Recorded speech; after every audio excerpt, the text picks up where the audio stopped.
So when I'm walking dogs, a lot of the time I'll get people who will say things like, "Oh, like all those different kinds of dogs and they all get along." And I am left to wonder if they think that it would be easier to have four dogs all of the same breed for some reason get along better than four dogs of different breeds. And I think they do. And that leads me to wonder what they think about humans. One of my favorite things to do when studying about dogs is to look at how many things about like race and ethnicity and all that sort of thing are hidden within dog fancy and breeds. Because like honestly, the Venn diagram of people who are super racist and the people who believe in purebred dog, it's a circle. It's just a circle. And zooming out a little bit, how many of you care more about people who look like you than anyone else? How many of you care more about your own family than about anyone else? I think it's a lot of us, and I think that's a bad thing. And I think it's something that we should push back on and at least discuss. Because just like you can't compartmentalize climate change or any of the other like giant woes we're facing, you can't compartmentalize care. Like your neighbor is who lives next to you, right? And like the golden rule in every tradition is basically do unto others as you would have them do unto you.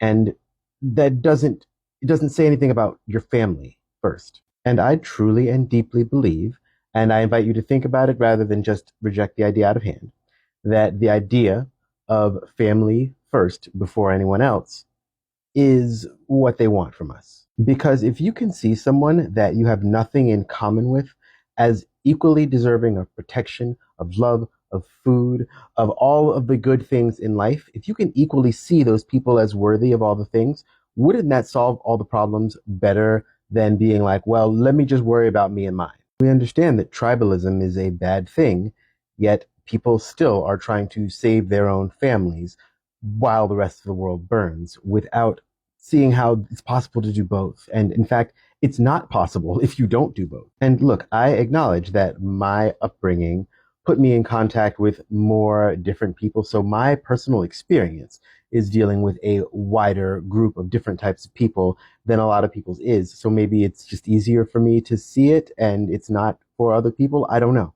But I just invite you to think like, how does tribalism serve our goals as like a humankind? How is that going to get us out of any of the problems that we're facing right now?